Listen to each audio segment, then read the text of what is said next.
que o Cruzeiro volte hoje, definitivamente, como se diria Pitágoras, né, o dono da matemática, né? Então, vai voltar hoje para a primeira divisão. Voltar para a Copa do Brasil, voltar para, quem sabe, para uma Copa Libertadores da América. O Cruzeiro foi já 2 vezes campeão, 2 vezes super campeão da Copa Libertadores da América. São títulos realmente maravilhosos que deram um crescimento muito grande à torcida do Cruzeiro, né? Aquele título maravilhoso contra o Santos Futebol Clube, que era o melhor time do mundo. O Cruzeiro conseguiu 6-2 e 3-2 em São Paulo, sendo campeão. Quer dizer, um time maravilhoso que ficou no coração de todo o cruzeirense daquela época.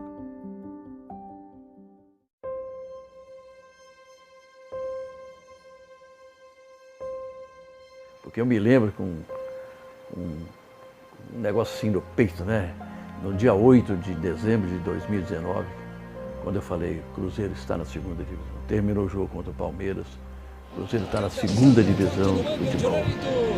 E o Cruzeiro está na Série B do Campeonato Brasileiro ano que vem. 2 para o Palmeiras, 0 para a equipe do Cruzeiro aos 38 minutos, Cirilo. Aqui foi uma tristeza realmente extraordinária, porque um time da qualidade do Cruzeiro, clube igual ao Cruzeiro, dono dos maiores títulos possíveis, evidentemente muito melhor do que qualquer outro adversário aqui em Minas Gerais. O juiz apitou o jogo, o Cruzeiro perdeu, aquela pessoa quebrando cadeira, aquela coisa toda. Quer dizer.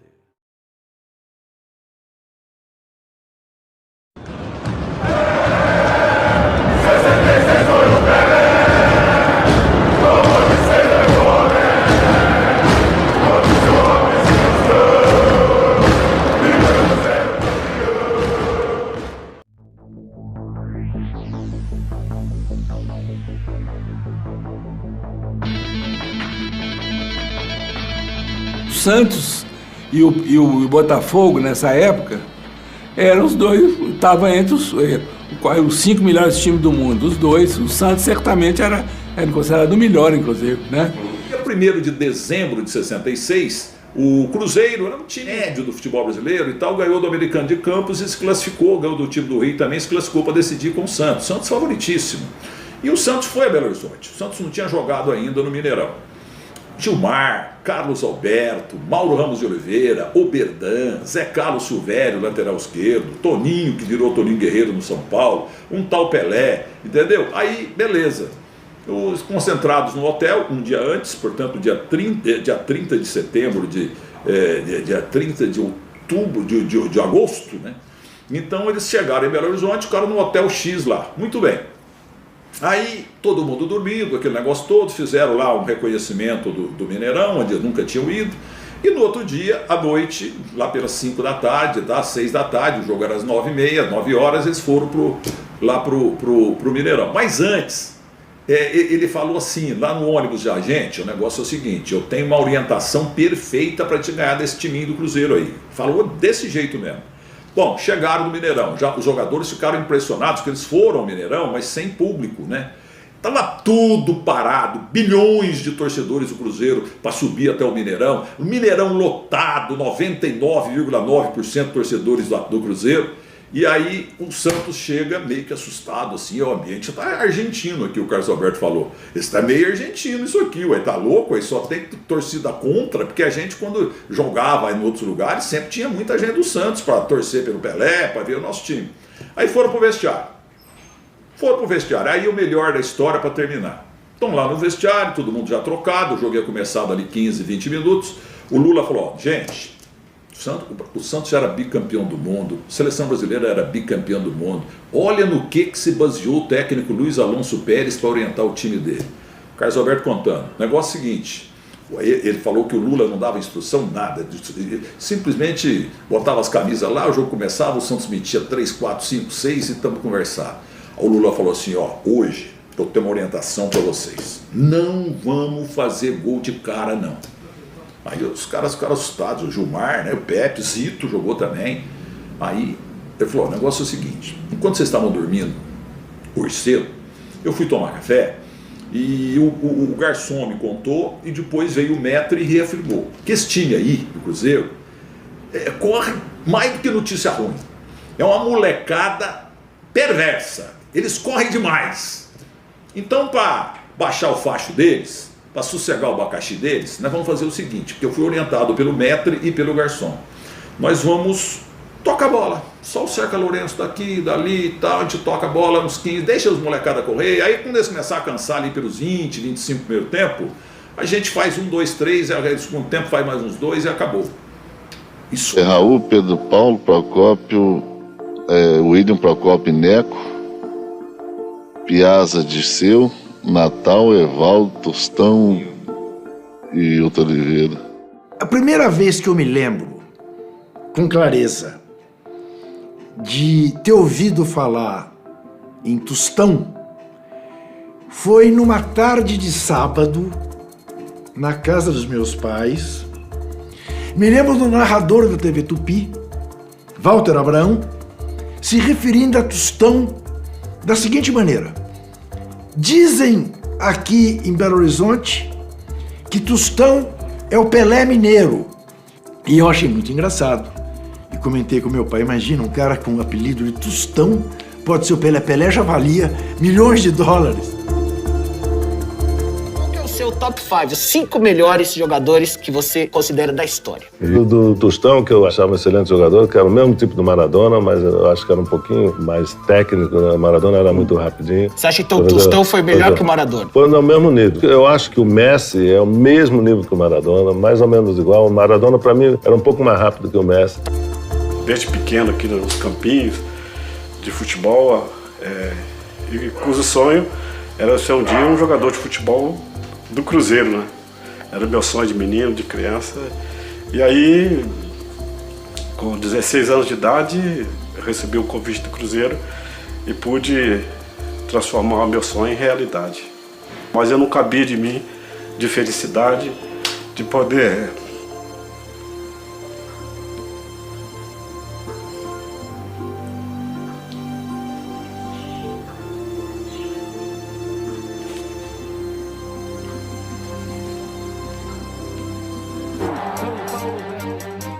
A dupla Tostão-Dirceu Lopes é uma dupla que pouquíssimos times na história do futebol mundial têm semelhante para apresentar. Para dizer, também temos uma dupla desse quilate. Porque eram dois gênios. O Tostão antecipa no futebol mundial a coisa de resolver as situações rapidamente, de resolver com um toque só, no máximo 2 toques. Aquilo que o Armando Nogueira dizia, o bom jogador vê, o craque antevê. O Tostão antevia. O Tostão, porque o Tostão além de ter tido o talento que teve para jogar futebol, o Tostão é uma inteligência absolutamente rara. O Tostão é gênio da raça. Gênio da raça. O Tostão é uma coisa assombrosa e é bom as pessoas terem consciência disso. Luiz Alonso Pérez, o maior técnico do mundo. Ninguém ganhou tanto jogo quanto ele, tanto campeonato quanto ele. Mas ele falou isso. E entraram em campo. Toca aqui, toca ali e tal. Quando deu o tempo tal, que ele falou que o time deles ia cansar, aos 20, 25 primeiro tempo, já estava 4-0 para o Cruzeiro. Cruzeiro e Santos vão às finais pela Taça Brasil. A primeira partida será uma boa surpresa para a plateia mineira. Com menos de 1 minuto de jogo,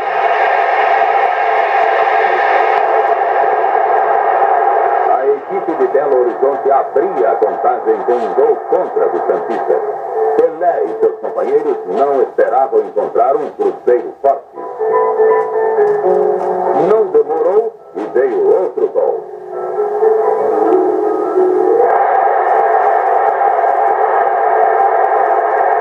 O rei da cancha é Tostão, novo ídolo do futebol brasileiro. Cruzeiro, mais um.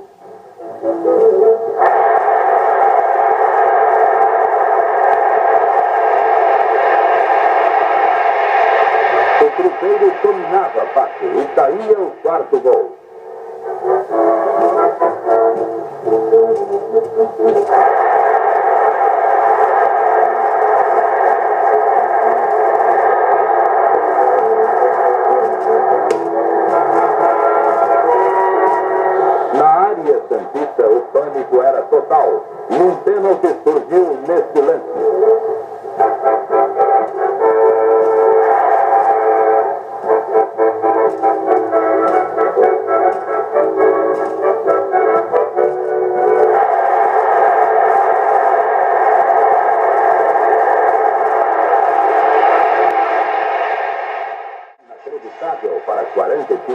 de jogo.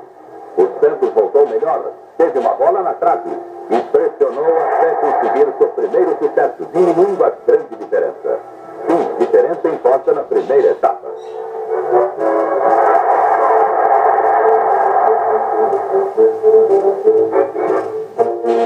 E logo depois, os paulistas marcavam de novo.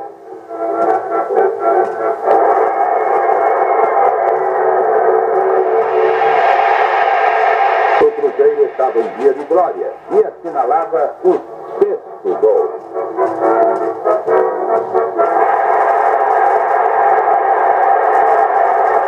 Agora, ao Paulista, só resta a esperança de dar o troco ao Cruzeiro lá em São Paulo. Debitou-se essa goleada a um acidente. Imagina se aqui no Pacaembu, ainda mais que não tinha diferença de gols, bastava o Santos ganhar para forçar a terceira partida, o Santos vai reagir, vai derrotar o Cruzeiro e depois vai ser campeão na terceira partida.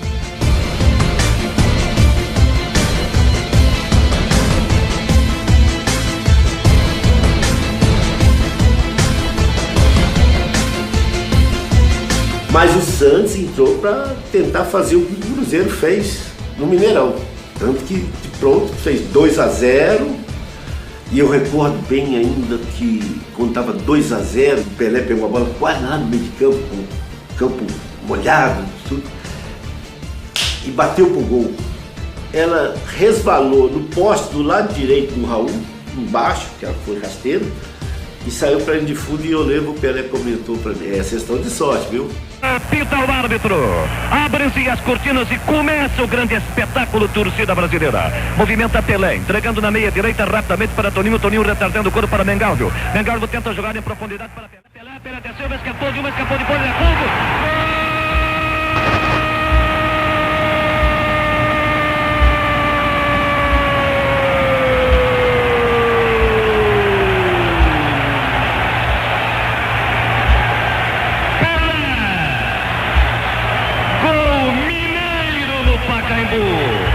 Só que é gol do moço de 3 corações, do rei da bola.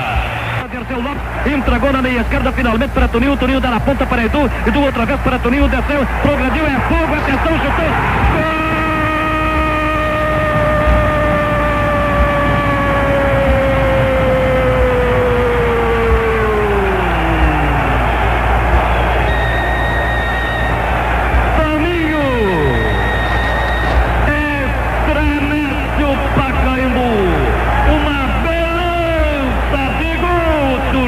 Brasileira. 2-0 para o Santos no intervalo, né? É a famosa história do presidente da Federação Paulista de Futebol, né? Mendonça Falcão, entrando no vestiário do Cruzeiro para combinar com a direção do Cruzeiro como seria o jogo seguinte no Maracanã. Aí que o nosso treinador, Ayrton Moreira, que inclusive tinha sido jogador de futebol, é que nos chamou a atenção. Vocês ouviram? Vocês viram? Então o que vocês têm que fazer? Vocês têm que acreditar em vocês. Nós temos que reagir, temos que mexer com nossos brilhos, nós temos que confiar em nós e tal. Quer dizer, é uma coisa que toca. Você fala assim, não, vamos ganhar. Mas nós estamos perdendo, vamos ganhar. Eu falo, se tiver que perder, perca. Porque o futebol não oferece só vitórias. Pode perder, chorar, mas não chore nunca por ter deixado de lutar. Ele veio com uma avalanche. Aí começa o jogo, aí eu perco o pênalti, né? Área de Vila Belmiro, Armando Marques não tem pressa, recua, vai ficar postado junto à linha de fundo, à direita da saída da área de Cláudio, 2 para o Santos, 0 para o Cruzeiro, Tostão para cobrar, correu Tostão, chutou, segura Cláudio, segura o goleiro de Vila Belmiro, é sufocado.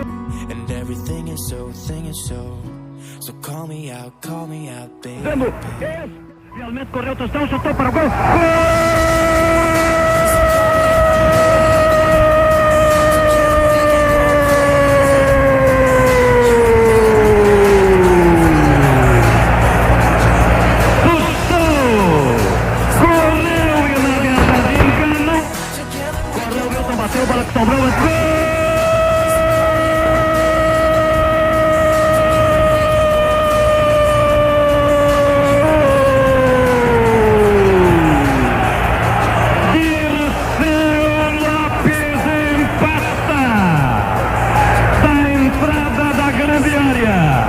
Cruzeiro fez 2-2, já dava o título para o Cruzeiro. Eu estava lá no meio do povão, lá na arquibancada, gritando para acabar o jogo, porque o Santos pressionando, um jogo terrivelmente difícil. Daí a pouco o Tostão vai na linha de fundo, dribla todo mundo, dá para trás, Natal vem e faz o terceiro. Aí eu gritei, continua. Tostão passou por Haroldo, desceu, atenção, rola a bola para Natal, é fogo!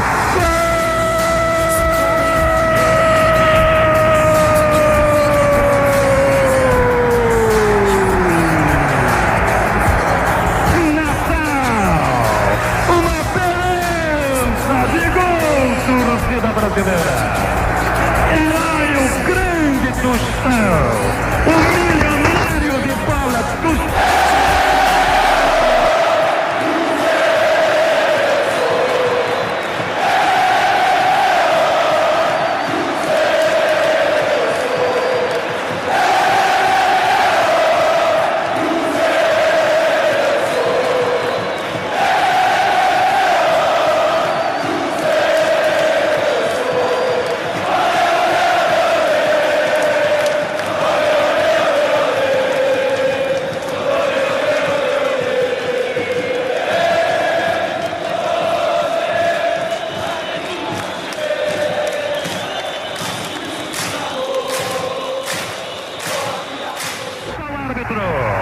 Fecham-se as cortinas e termina o espetáculo. Festa mineira no Pacaembu. Bandeiras agitadas. Lenços brancos acenando. Invasão de torcedores abraçando e carregando os heróicos jogadores do Cruzeiro de Belo Horizonte. 3-2 para o Cruzeiro, grande campeão da Taça Brasil. Volantes com Maltoni e Chico. Marquinhos Raul, aqui está. Vamos ver, o Pelé conversa com o delegado, hein? Olha aí, Pelé, conta pra gente. Começou tão bem e depois que houve? Você vê o que é futebol? Como estava 2-0, nosso time chutava a bola na trave, não entrava. Infelizmente o futebol é assim mesmo. Mas não tem nada, o Santos não pode só ganhar, né? Claro. Ganhou 5 vezes, tem que perder 1. Claro, por isso que futebol é futebol. Exato, tá aí, Pelé.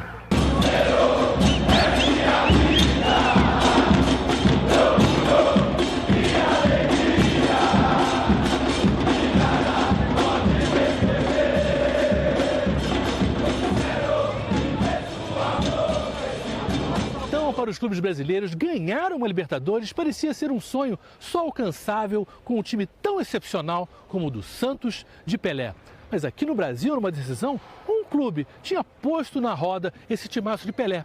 O Cruzeiro, de Tostão, Dirceu Lopes, Piazza, Zé Carlos, Raul, isso foi em 66. 10 anos depois, o Cruzeiro tinha um time ainda mais ofensivo. Ganhar dele aqui no Mineirão era algo muito difícil. Só que o Cruzeiro vinha tendo um problema, tropeçava justo nas finais. Assim, tinha perdido os campeonatos brasileiros de 74 para o Vasco e o de 75 para o Internacional.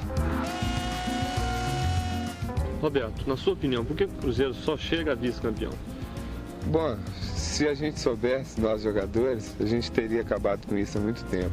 Mas no dia 13 de maio, uma delas se apagou. Abraço aqui na terra, Joãozinho. Neste momento eu me lembro de Roberto Batata. Ele que tanto lutou nessa Libertadores pelo Cruzeiro. Faz um gol que o Brasil está comemorando. No cemitério do Bonfim, uma lápide encerra o corpo de um herói cruzeirense. Roberto Batata era o ponta-direita titular. Na volta para casa, depois de enfrentar o Aliança de Lima do Peru, a pior das notícias era a manchete. Batata morreu num acidente de carro.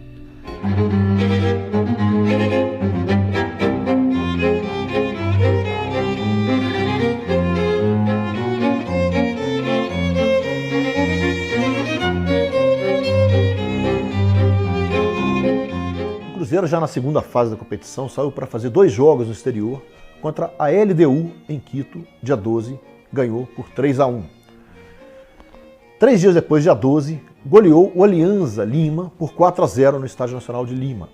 O primeiro gol dessa partida foi marcado de cabeça pelo Roberto Batata, uma espécie de ponta direita que jogava também de ponta de lança e que era um jogador que vivia seu melhor momento aos 26 anos e tinha boa chance de ser até convocado para a Copa do Mundo de 78 na Argentina.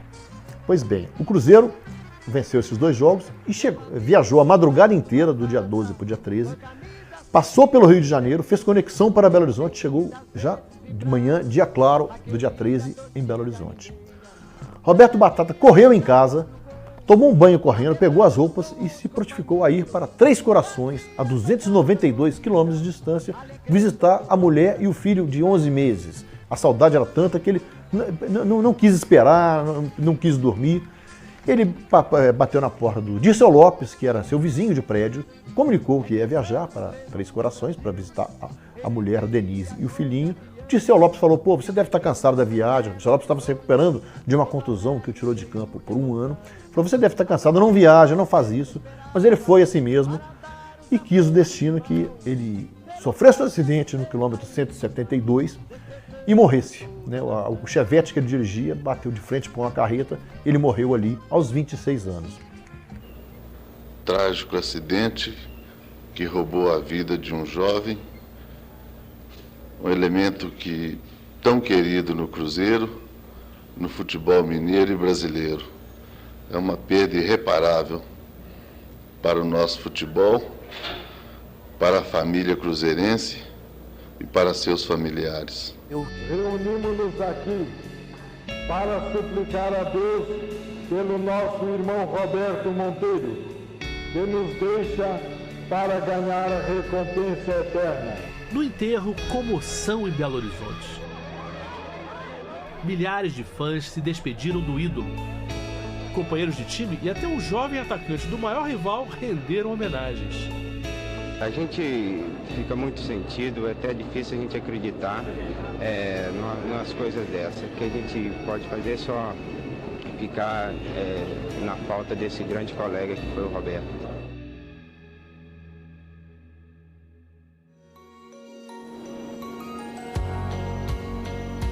Apenas uma semana depois, os jogadores entraram em campo traumatizados para enfrentar o Aliança de Lima, base da seleção peruana.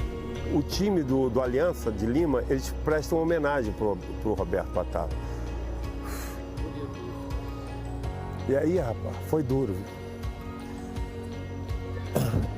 Aí a torcida toda...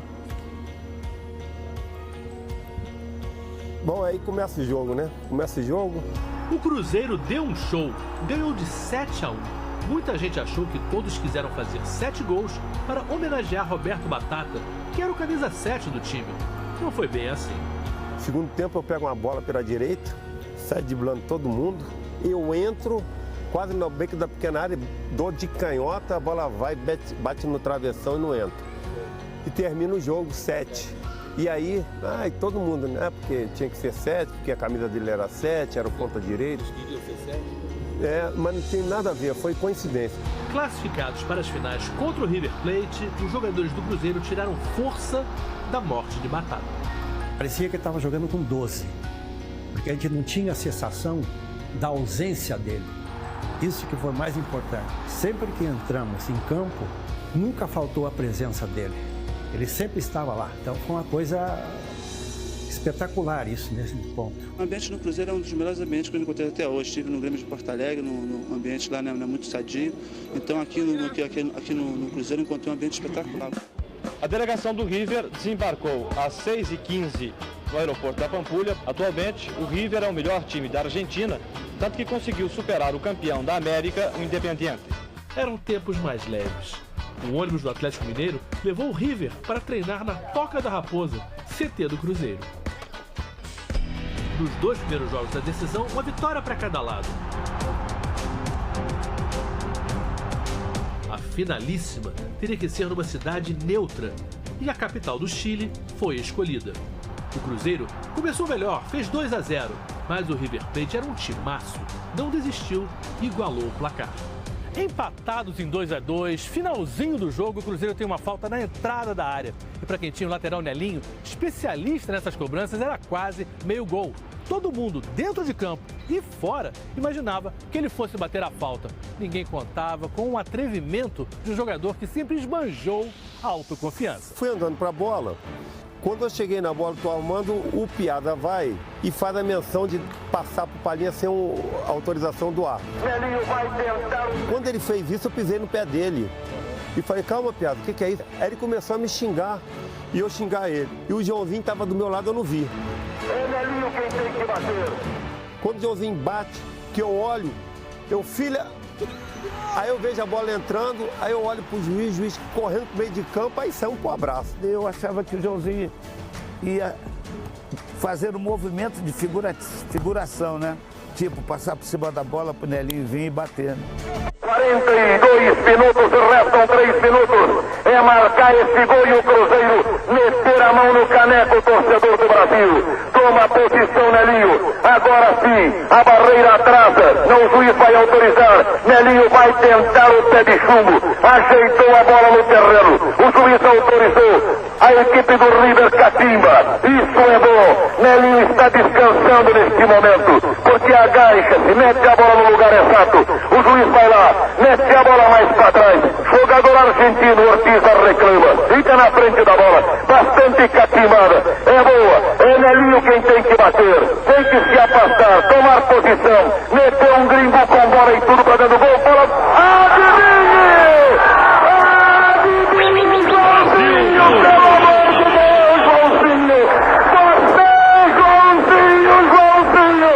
Façam que Roberto Batata lá no céu! Abraço aqui na terra, Joãozinho! Neste momento eu me lembro de Roberto Batata! Ele que tanto lutou nessa Libertadores pelo Cruzeiro! Faz o gol que o Brasil está comemorando! Vamos agora esperar, torcedor do Brasil, que o Cruzeiro vá e coloque a faixa sobre o túmulo do jogador Roberto Batata Aparecido. Cruzeiro 3, River Plate 2, o River quer brigar, mas o Cruzeiro ganha no futebol, Carlos César Pinguim. Foi um lance realmente sensacional, todos se preocuparam com o Nelinho, uma catimba terrível, um Joãozinho de curva, de maneira sensacional. Quem ataca a Libertadores da América para o Brasil? Joãozinho, Cruzeiro 3, River Plate 2 e depois a briga sensacional também. Aí deu uma confusão depois, terminou o jogo. Entramos no vestiário, estourando champanhe, todo mundo comemorando. O Zezé Moreira, nosso treinador, o chamou no canto, falou, você é irresponsável, aí xingou ele bastante, falou, você não vai voltar com a delegação, você vai voltar sozinho, você não volta com a delegação. E aí nós ficamos sabendo, falando, ô seu Zezé, que é isso, pô? O cara deu o gol do título, ó. Não importa que ele foi irresponsável, mas ele vai voltar com a gente, ninguém volta sem ele não, ó. Nós vamos voltar juntos. Aí ele acalmou depois, nós fomos pro hotel, comemoramos lá, jantamos, e ele acalmou e permitiu a volta de Joãozinho com a delegação.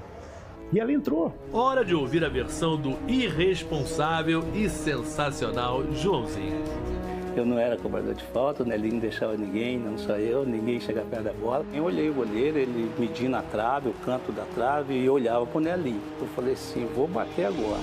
Bati, sem o juiz apitar, deu tudo certo, a bola, só que eu não esperava bater tão bem do jeito que ela foi, né? Fez o gol do título, mas não escapou de uma bronca daquelas do treinador. O maior problema foi a hora que eu entrei no vestiário, o José Moreira, né, que ele era o coronel, aquele ali, o xerifão nosso, né? Chegou, me deu uma bronca, falava assim, o senhor é um moleque, o senhor é um responsável. Com a sorte, com o destino, não se discute. O Cruzeiro, como o próprio nome já diz, tem estrela. Festa em Belo Horizonte, o Brasil voltava a ser campeão da Libertadores depois de 13 anos.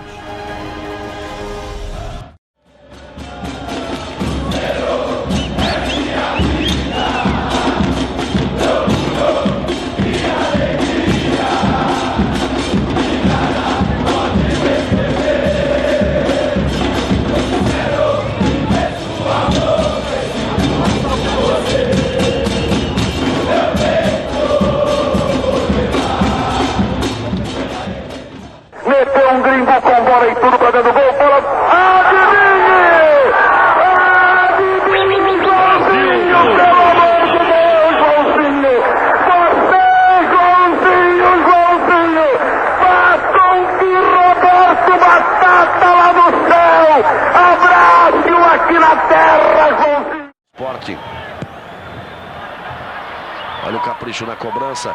A chance lá atrás, ele venta o pé direito, bateu! Gol!